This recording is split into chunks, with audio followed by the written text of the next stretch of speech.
Everybody told me you got to watch Ted Lasso. Have you seen Ted Lasso? No, I didn't. Never watched it for months, years. People ask me, but you like soccer? Yeah, I do. Maybe I do. Then you got to see Ted Lasso. People, they tell you this all the time, right? If you haven't seen Ted Lasso. And for years, I resisted. I didn't want to watch it, but I think most of all, I didn't want to like it. And I have to say, I kind of like Ted Lasso. The characters are strong. It's sentimental yet silly. Juno Temple's awesome. Like everyone's just such a good character in it. It's a good storyline. It's just a great watch, and it's not that long either. Like you can get through an episode in a half hour. Wayne Gerard, guys, thank you for joining me tonight. We're going to be talking about Roma-Salernitana, the Serie A opener. What else is going on in Italian football? Some new signings, another record sellout for Roma. That's your news in a nutshell. If you don't have 30 to 40 minutes, leave a like, subscribe. But other than that, we're going to get to it. Okay, we know that Roma have just signed a few players that I like, but there's more to it than that, right? One, Renato Sanchez was a long deal. This took a long time to get done. Paredes, nobody saw this coming. Why did it happen? We still don't entirely know yet. What exactly went on behind the scenes with Matic? Who knows?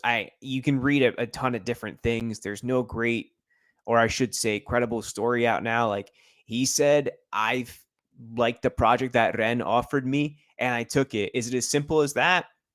I don't know, guys. It just seems weird that on August 15th, Matic decided to leave when the season started in, what was it, 5 days. So it doesn't really add up to me.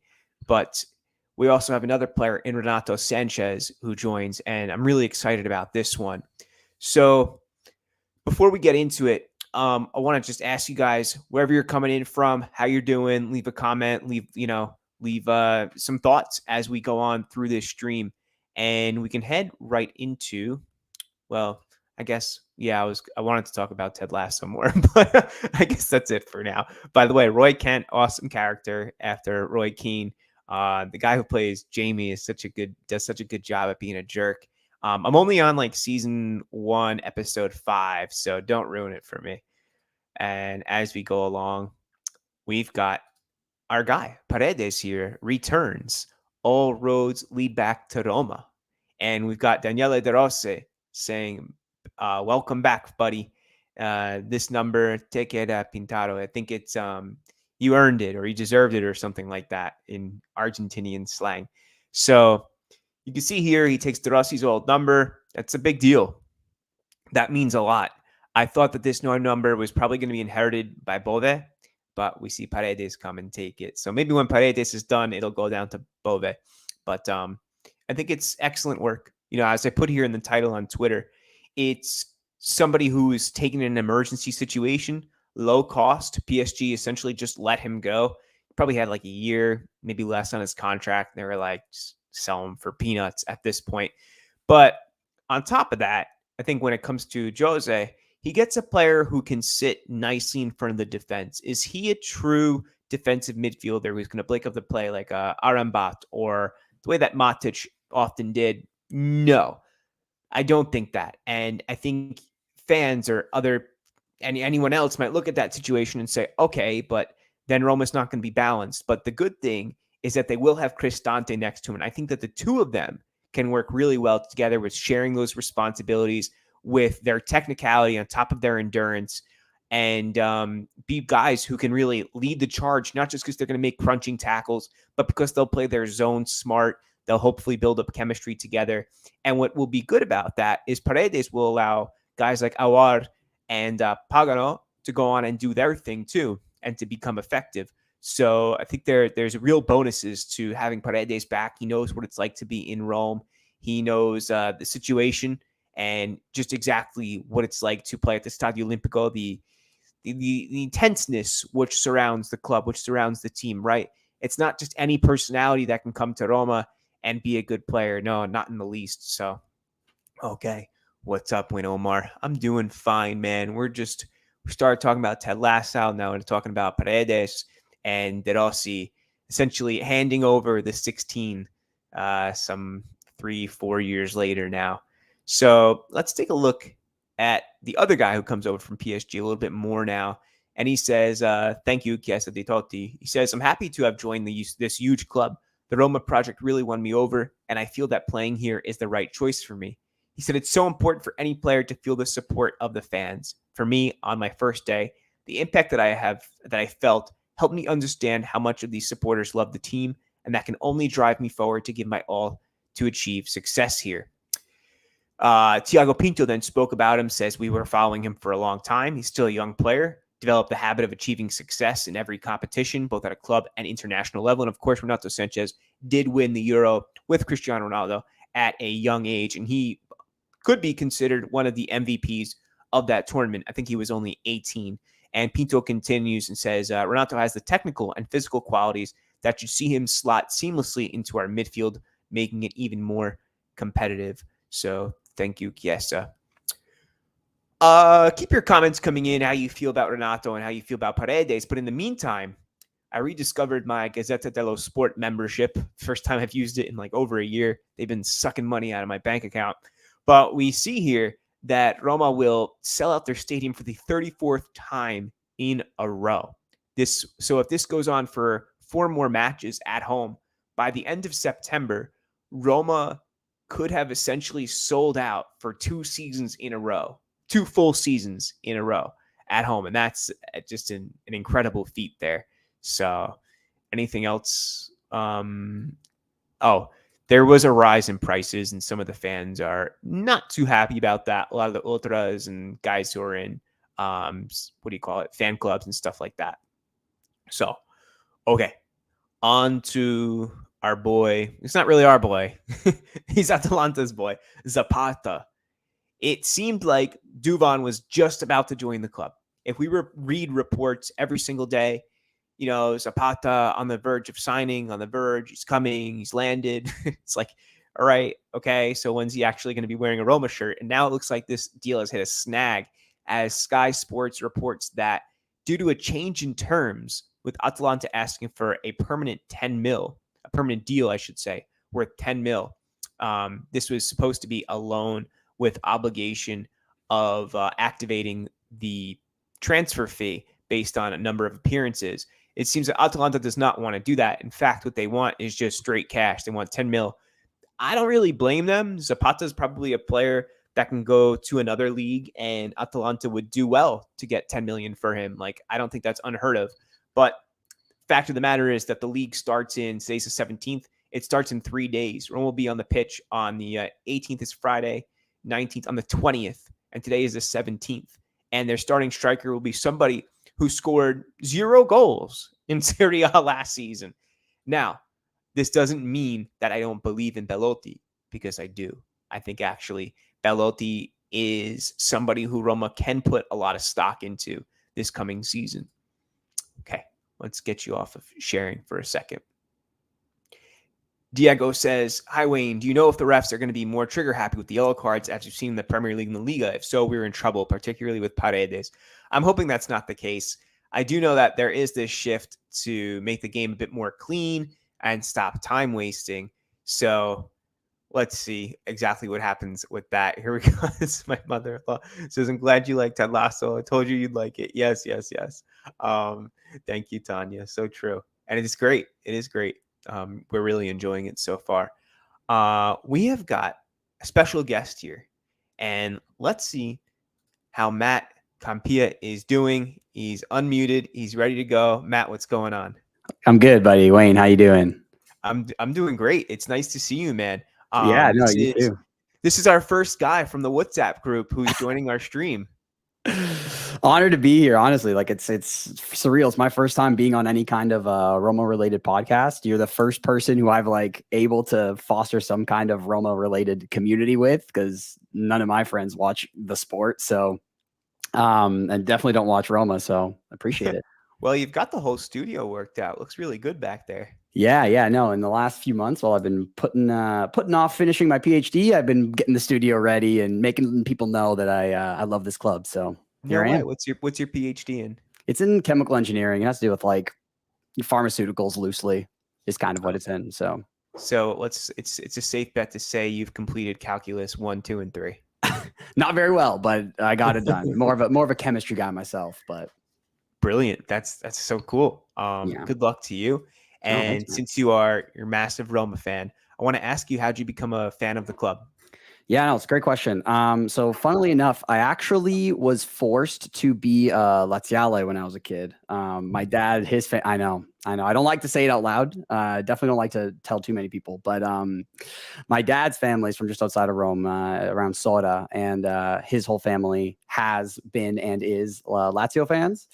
So when I was a kid, he made me be a Lazio fan. And then when I was 6, I saw Roma win the Scudetto, and that changed everything. And I very distinctly remember walking into the room and telling my dad, like, hey, actually, I'm a Roma fan now. And the way that his face just sunk, and he walked out the room, didn't talk to me for the rest of the day, which is tough when you're 6 years old and you don't know how to do anything. But I understand where he's coming from. And honestly, ever since, it's been over 20 years of me following the club and me loving the club. So That's here I awesome. am. That's awesome. So, aside from Totti, throughout the years, who's your one player? And I'm going to also say, aside from De Rossi. Uh, I mean, you got me. Those are the two, especially De Rossi. Like growing up, I modeled my whole game and life after De Rossi. But if I had to pick someone else, I would say I think my first player that I ever loved on Roma was Montella. Again, you're a child, and I was a kid, and he was the guy scoring goals, and then he had the aeroplanino that he was doing. So he's just such a lovable guy.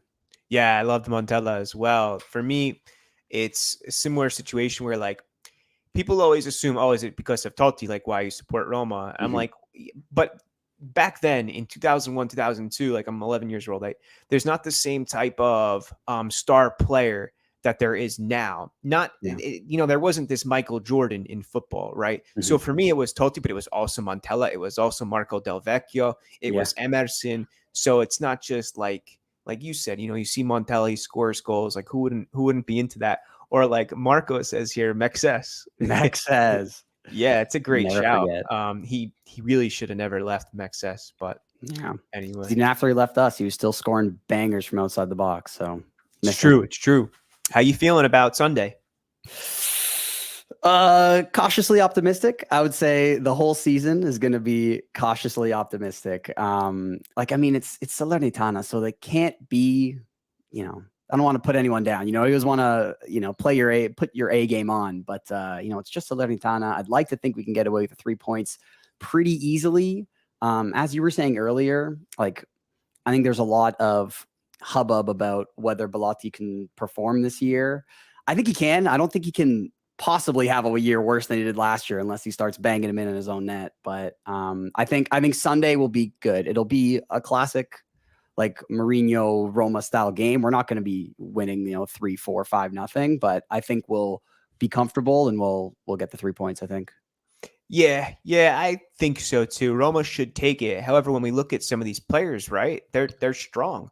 Guillermo Ochoa, Boulaye Dia, who's a Senegalese international, and we know him well from Serie A. He was doing his thing the past 2 years. The Koulibaly, I want to say name twins. They're not twins, but the same name. Federico Fazio is still hanging out there. Luigi Sepe, they've got players like they can do damage. And on top of that, former Roma player. Yeah, Lovato, 22-year-old, 23-year-old center back there. So, and then they've got a decent manager in Paulo Sousa. So, away from home, they have no expectations about them. They have no pressure. They won't be feeling it. And I'm like, I don't know. Yeah. So who do you think is the player to watch from Salernitana for Sunday? It's definitely Dia, but Ochoa is unbelievable. It's not just going to be 1 or 2 hits and hope for the best. I mean, Roma's going to have to really get some great quality shots off. I also think Federico Bonazzoli can be dangerous for sure. Vilhena, I'm guessing, is not there anymore because I don't see him. Tony Vilhena, I thought he was still there. Oh, okay, he joined Panathinaikos, as I find out now. So they lose him in midfield. But Yeah, Dia. I just think he's a guy who can do it by himself when he wants to. So Because he's even rumored definitely. to come to us at some point this summer, right? It was him and Nzola were like two of the names that were floating around for a bit, no? Yeah, early on, and I keep Yeah. seeing Dia's name floated around. The strikers are they're hot commodities, and I'm not sure if I that's know. a recent thing or if that's something which has evolved in the way that formations went. In 10 years ago, everyone was watching Spain. Everyone wanted to play like an False attacking mid nine. rather than a Yeah. striker. Yeah. I don't know if that affected the end product and what we have now because it seems like there's always this shortage of strikers. Yeah. No, it's very possible. I mean, you go so many years of everyone looking up to this team, this set of team, the Spanish national team, Barca and all that. And there's no true number 9 that's dominating the league, dominating the world even. And yeah, I guess it's just shortened up because as we still know, Roma's still waiting for that, for another striker to come in this summer. So Yeah, let's see what happens. But another Portuguese tactician, Paulo Sousa, and he's been around the block.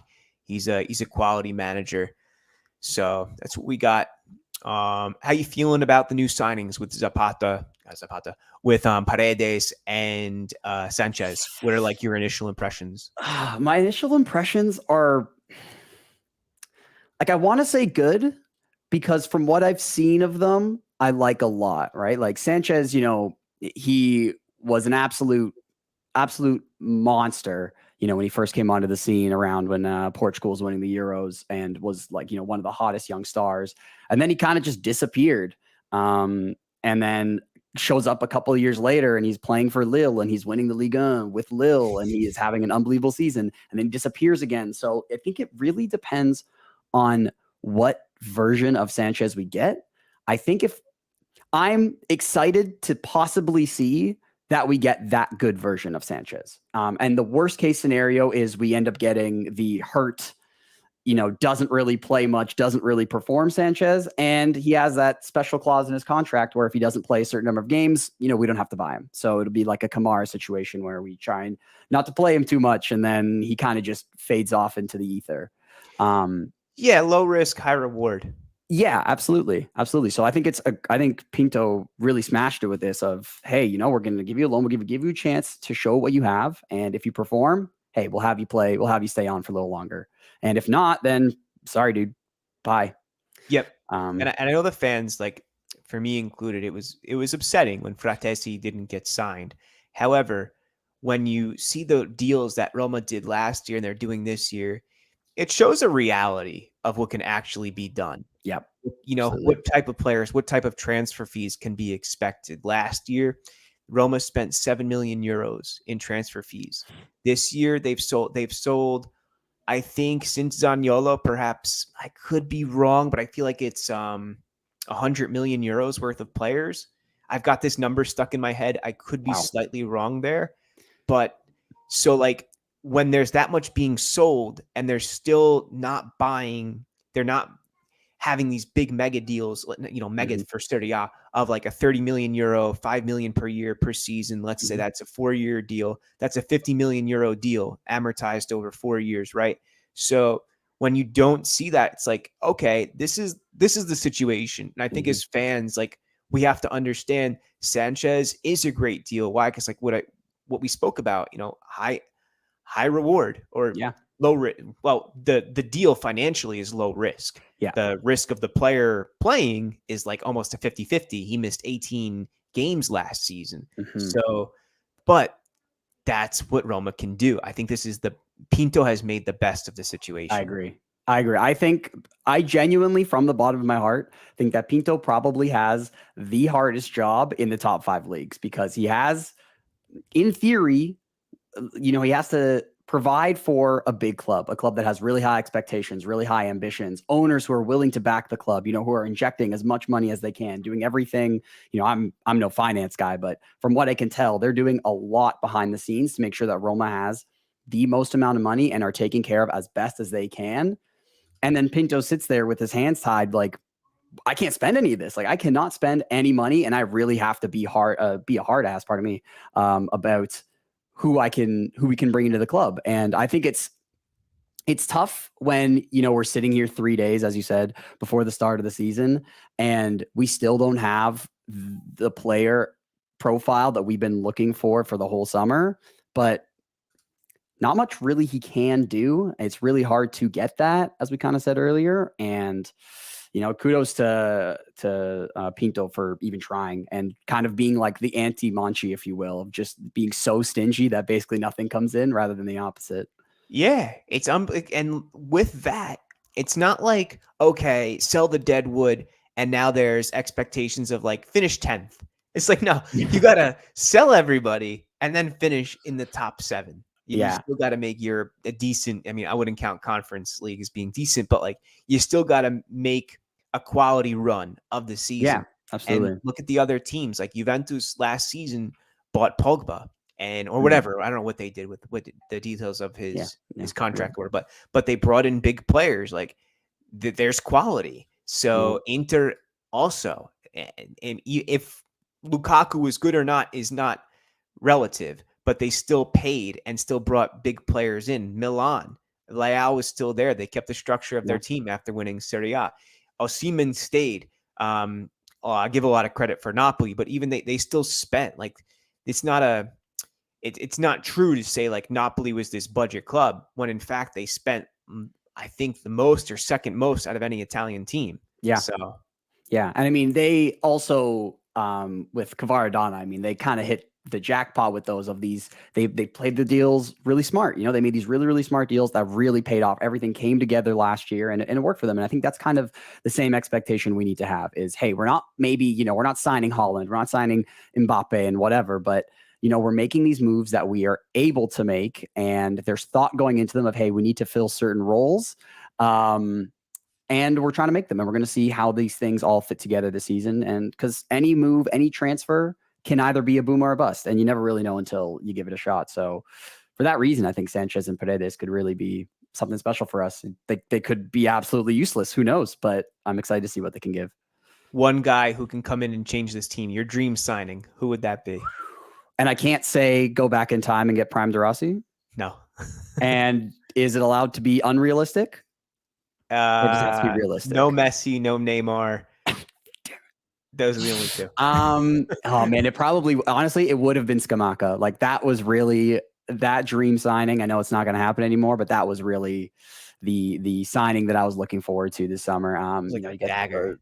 Yeah, absolute dagger. I mean, I'm on here screaming, making thumbnails on YouTube and getting hyped up, looking up his stats, making shorts, and like I'm thinking it's going to happen, and then when the player comes out and says, "Look, I'm willing to do anything I want, anything it takes to make this happen," you get excited. You get excited. So he doesn't come. It's like, what do you mean? Then one of the rivals, Atalanta of all clubs, like they're going to be strong. They're going to reap. It bothers me. It bothers me that Bangsbo's cooking up his little potions over this. Sorry, I don't want to get into conspiracies, but you know what I mean? Just they've got CDK, Scamacca. Yeah, I forgot about CDK too. Muriel is still there. They just signed what's his name? Torre, a new player. Who's that? Where'd they come from? Yeah, Torre Atalanta is El Bilal Torre. He's 21 years old. He's 6'1". He's from the Ivory Coast.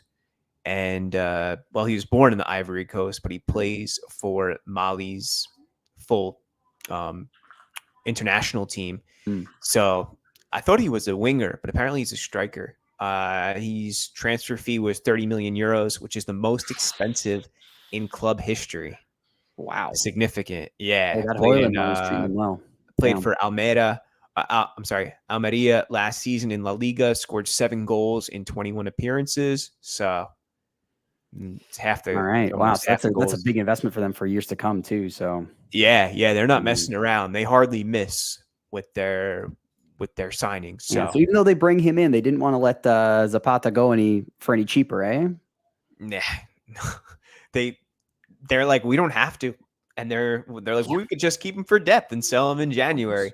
Doesn't hurt us at all. So, but once Matt gets back on here, once he gets sorry, I can hear you. Okay, my camera's just a little finicky. Yeah, no problem. Guys, I'm gonna pull up here the starting 11 for Roma-Salernitana, and these are some options we see here. It's definitely gonna be Rui Patricio. It won't be Svilard, But then we've got Mancini, Smalling, Llorente, or Indica.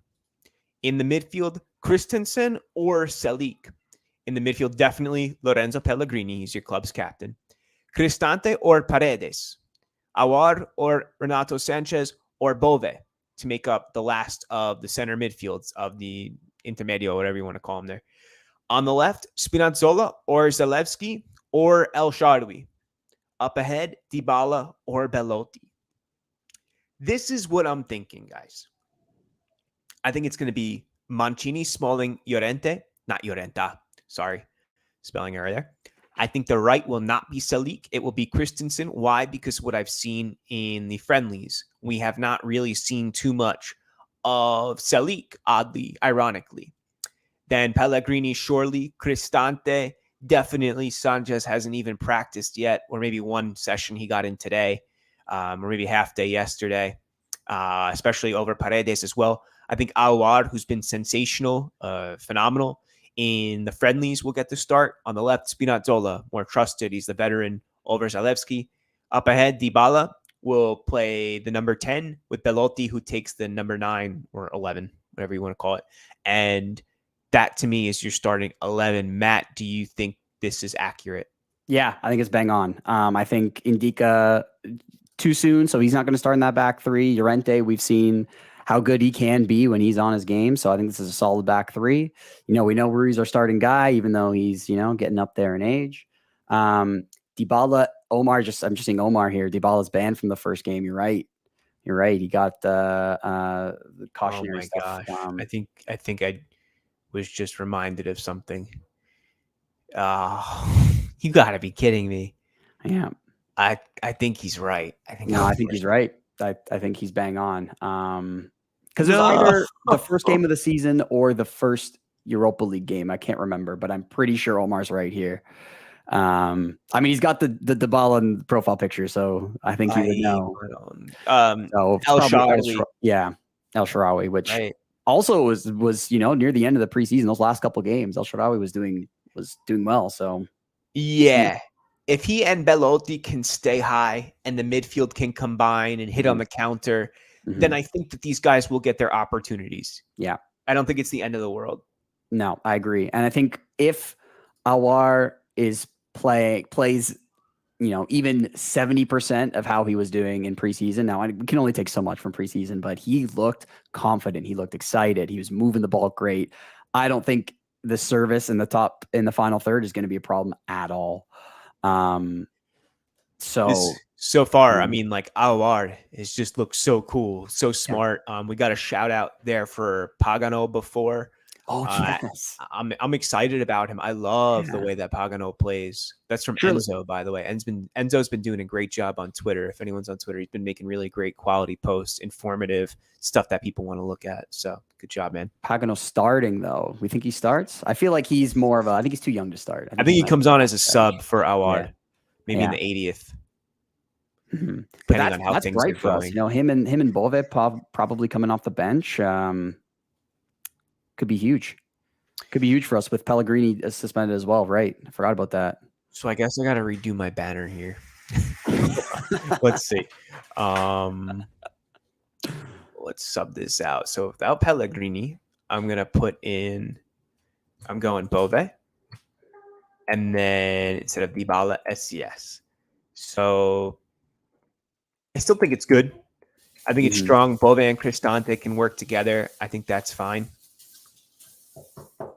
So I think that one will work out okay. You know what? I don't even know if I could honestly see Paredes starting. This might be a hot take. I'm probably wrong, but I could see Paredes starting. He didn't play great for Juve last year, but he was there. He's match fit. We know he's got experience in Serie A.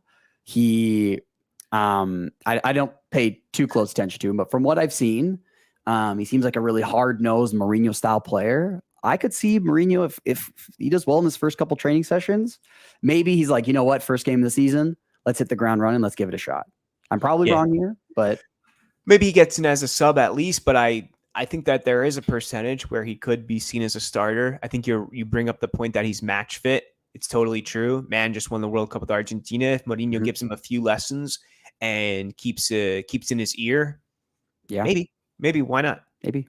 But I think what you said is probably the most likely. You get Bove in, who even though he's young, we know that he played just by the end of the last season. He was just a real bright star in the team. And then we have SAS coming in right behind Belotti. So I think it's a pretty solid squad. I think we're probably going to approach the game, and feel free to correct me if I'm wrong here, but probably going to approach the game like we generally always do. We really slow things down in the first half. We really try and pick out to see what Salernitana's got in their bag of tricks, and we try and score a goal, maybe two, and then try and hold on to any lead that we can get. And that's probably the best game plan to have when you're missing your best attacking player and your best player in general. So I think so too. And Anzino brings up a good point here. Pagano is not scared to shoot. And as far as Ariel says here with pressure, I don't think there is pressure. I think that what Mourinho will do will integrate him nicely because he does have Aouar in front of him. And that's the way that you need to develop these kids is give them time. And then eventually there is going to be a moment where you're going to show up, right? You're going to get that start. It's going to be a Coppa Italia, or maybe there's an injury and you got to rise to the occasion. But that will be either a good learning experience or something which helps define Pagano's role in time to come throughout the season or next year. I'm seeing Marco here. Marco not liking Cristante, really? Yeah, oh boy. Enzo says, I believe the rise of Pagano was a catalyst for the sale of Volpato. They knew who was coming up the ranks. Interesting. I kind of thought it was the other way around, is because Volpato was gone. They're like, hey, we need Volpato too. And it's ended up being Pagano. But Enzo, I wonder what happened there. Maybe that is a reality. Is there like, we can't have both, so similar players. Yeah, I loved Volpato, but from what I saw, but I can only imagine that because he played so few minutes when the squad was very thin, that something happened. Like Mourinho must have read him and said, this guy doesn't really put in the effort. He's not getting on my pitch. Mm-hmm. I agree. I think if I'm Volpato, I'm probably also wanting to go. I'm probably wanting to get more game time. And you go to a team like Sassuolo, who, has shown time and time again that they like to play these young Italians, especially these young attacking Italians, and they give them these opportunities. It makes sense that he wanted to leave. I'm a little salty about the fee that he went for. I thought he was worth more than that, but I know people in the Discord have corrected me on that. So yeah. As of right now, who do you think wins the Scudetto? Who's the strongest team in Italy? Strongest team on paper, I've got to say, is probably Inter. But I think Inter, and this might not mean anything, but Inter, I think, are probably pretty tired. They had a busy season last year. They made it to Coppa Italia final. They, were challenging for the top four with us, the whole year. Of course, Champions League final. They're probably pretty gassed, even though they've made some good signings. They still have to integrate two new keepers, both of which last year were major leaders for their team. So I think it's going to be tough for them. And I actually think it's going to hurt to say, but I think Juve's got a really good shot of being back on top again this year. They don't have Europe to compete for. Sure, they're in a little bit of a thinner squad, but I think when you take Allegri ball and you get him to just 100% focus on the league and then have a little bit of rotation for Coppa Italia, I think they're going to cause a lot of problems in the league this year. As much as I would like Roma to win Scudetto this year, I'm not saying it's anything can happen, but my money's on Juve. What about you, Wayne? So I look at Napoli. I don't think they've lost anything. I still think they're the strongest team. But second, and I made this banner without knowing what you were going to say, is I look at Inter's team and they are no slouch. The midfield for me is one of the best in the world. Absolutely. If you put Fatesi, Mkhitaryan, Barella, Çalhanoğlu, like these guys are strong, even without who's just sold by Inter, defensive midfielder? Not Brozovic. Brozovic, yes, thank you. Still really strong. Apparently they have a verbal agreement with Pavard to come in. Oh, I heard about that. Yeah, play wing back. He's quality. So Darmian, De Vrij, Bastoni, who's the next defensive leader of the Azzurri, Sommer, and they've got Audero as backup keepers. They're deep. This is a team which can make a good run. Yeah, I agree. I totally forgot about Marcus Thuram too. He is just a talent. So yeah. They've got on paper, they are just unbelievable. Interesting though that you brought up Napoli though. So you think they can do with Rudy Garcia? You think he's their guy? I still think they got it. Look at Osimhen. He's one of the best strikers in the world. Cavara, one of the best wingers in the world. They're still got Raspadori, whose quality didn't get enough time last year. Simeone. They've got this depth. Chucky Lozano, Politano. They're strong in pretty much every area. Center of the pitch. They lost Kim. I think they'll be okay. They'll be okay. He was just so good for them last year. He's definitely he's worth a few points for sure. He's worth a couple wins. I won't deny that. When I look at what they can do now, they've got it in their heads. They know what it takes. For me, Napoli is still the strongest team in the league. Yeah, I mean, defending champions, you can't ever count them out, right? But yeah, and I mean, like, just what plays back in my head all the time is that goal from Osimhen against Chris Smalling. I mean, at that moment, I was just like, what can you do? No, nothing, right? Like nothing. And it sucks because when you go, in my opinion, Chris Smalling's the best defender in this league. And when you can just do that, it shows how much quality you have. I'm just really praying that teams like ourselves can figure out Rudy Garcia just as easily as they did when he was Roma's coach. Because after a while, it was great to watch, but after a while they figured us out and it was really easy to stop us. And so I'm hoping that that's kind of where Napoli gets to in their season as well, as they get stumped pretty quick and don't make as big of a title push as they think they'll have. So sweet. Matt, anything before you head out for us?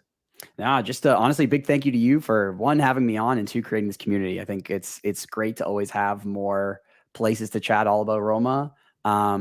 You always have such a positive outlook on Roma, even when, I'm coming in, I'm reading posts on Reddit and Discord and people are like, Paredes sucks. This goes a terrible signing. Why don't we get Holland? All this stuff. There's so much negativity around Roma. So just, big thank you for keeping these positive and for keeping this going. My joy, man. Thanks. We'll have you on back again soon. Yeah. Who's we? It's me. You'll be back you here. And the whole team.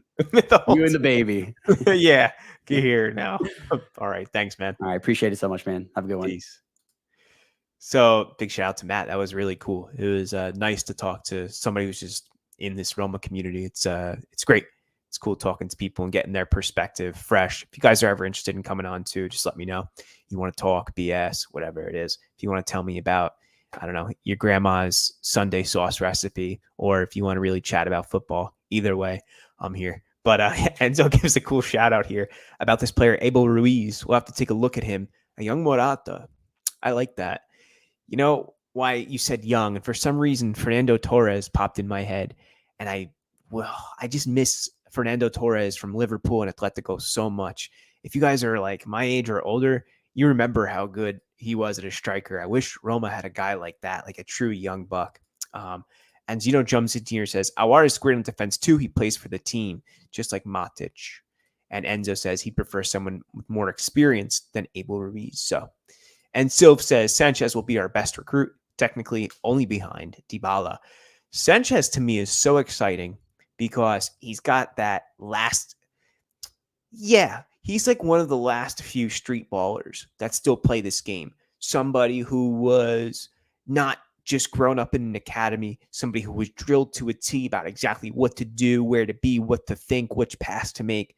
Sanchez plays with a freedom inside his brain, and that's why I love watching him play, because he will do what's not obvious. He will do something which surprises you as a viewer, somebody who's looking down from a almost bird's eye view. And you're like, how did he manage to pick out that pass? How did he see that? How did he read that run? That's what I find so intriguing about him. Those are the players that I always aspired to be like, who I wanted to mold myself like. Why? Because they didn't do it with the way Ronaldo does, with strict diets of, meat and fish every day, working out, being stronger, jumping faster. No, because they use their brain. That's what's so special about him. And this, of course, the question of fitness will follow him. Absolutely. Ariel says, Matic was my daddy. Okay. All right. Some things you should probably keep private, Ariel. No, I'm kidding. That's very funny. Anyway, let's look at some other things that we've got going on in the league here. So we looked at Torre, big signing by Atalanta. This I found shocking. Fiorentina possibly bidding a major 30 million euros for Baldanzi. So Empoli very close to Fiorentina geographically.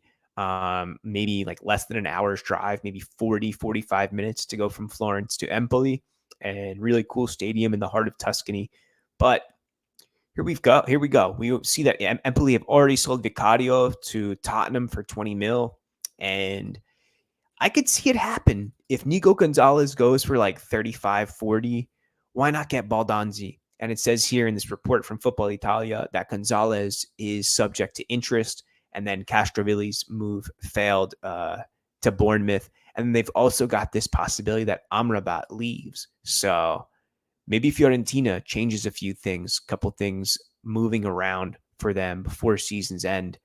So Baldanzi would be really good, I think. I think he should be on a bit of a bigger team. I think he's earned it by the way that he plays, just how dynamic he was for Empoli. But then again, who am I to say that Fiorentina shouldn't try to strengthen themselves? If they can do it, they can afford it. They're getting big money for Gonzalez, Amrabat. Go. Yeah. Bank on young Italian talent. I like it. What I don't like is possibly this right here. I don't know. That's all I have to say. I don't know. Strange. I do love Puma. Leave it at that. But these are really different. I actually have a tie-dye shirt like that anyway. I shouldn't lie. I kind of like it. It's cool. It's different. You should take chances on third kits. Why not, right? That's what they're for. We took a look at Salernitana's squad today. If you have any input or insight on that team as well, things I didn't cover, shout them out. And right now, keep the comments coming in. But let's take a look at match day 1. The season opener is Frosinone hosting Napoli, the Scudetto winners, and Empoli hosting Verona. Both of those are at 12:30 New York City time.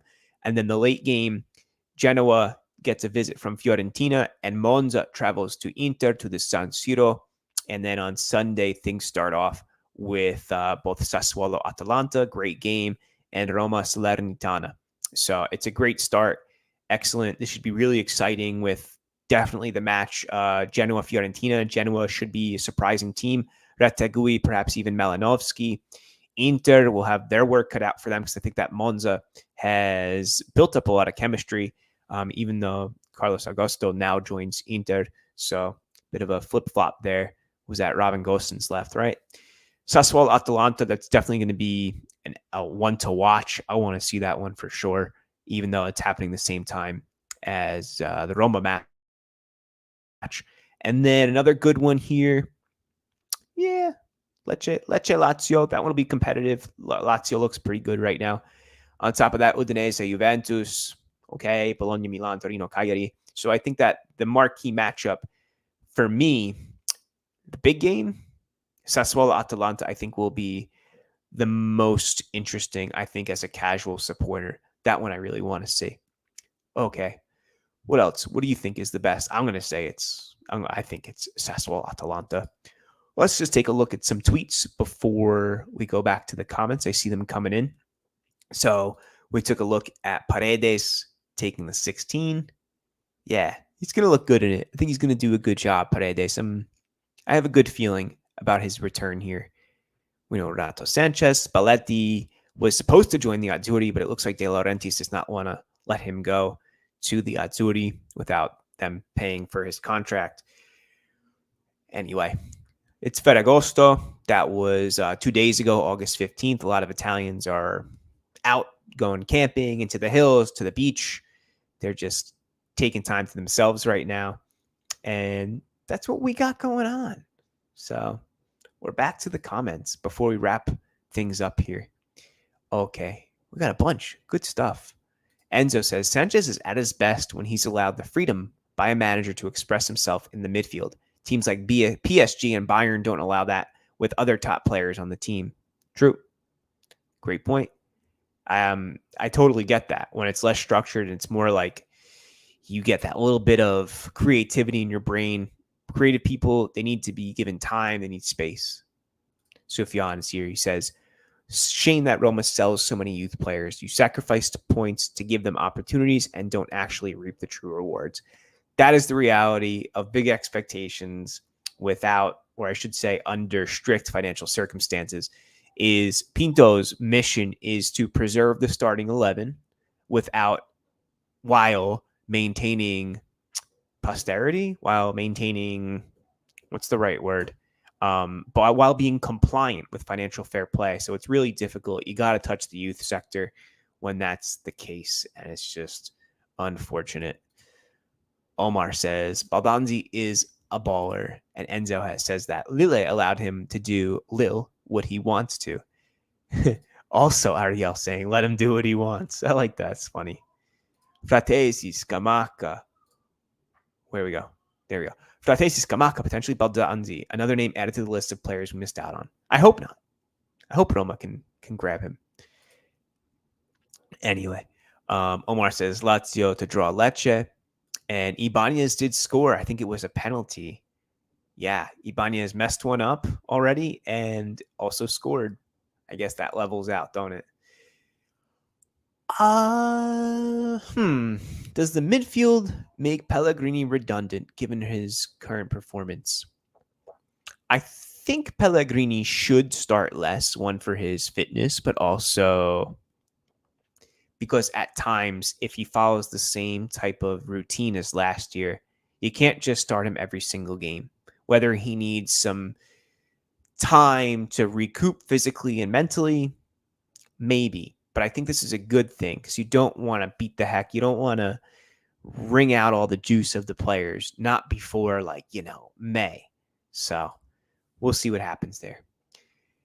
In front of a full stadium, we'll get intensity and desire. If we go down in the first half, it'll be tough without Jose there. We relied a lot on second half performances.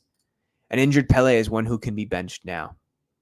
So we'll see. We'll see what happens. But I like what Sufjan says here, that 62,000 people in the crowd. Those boys better be charged up. I'm sure they will be. I'm looking forward to this. Guys, this is the Roma-Salernitana preview. We also took a look at the sales of Ibanez, the purchases of Renato Sanchez, Paredes. We spoke about Ted Lasso and how I'm finally watching it after people keep telling me to watch it. Leave a like, guys. You know what to do. Help the channel grow. If you want to be part of the WhatsApp group, the link is up top as well. I hope you have a nice Friday. Hope you get to do something fun on Saturday as well. It's a nice weekend. It's one of the last ones of the summer. So, I guess if you're in the Northern Hemisphere, I'm not sure how many people are watching from Australia, New Zealand, and South America. But yeah, that's what's going on. We got a couple more comments we'll get to, and we'll wrap things up. So, guys, thank you very much. Yes, without Dybala, we'll need the fans. We need everybody. I think the Olimpico is going to be absolutely bananas. Just want to double check my banners, make sure there's nothing I didn't hit here. Who's the strongest Serie A? We'll see. I say Napoli on paper, but football is not one on paper. Right now, Roma has all the potential in the world.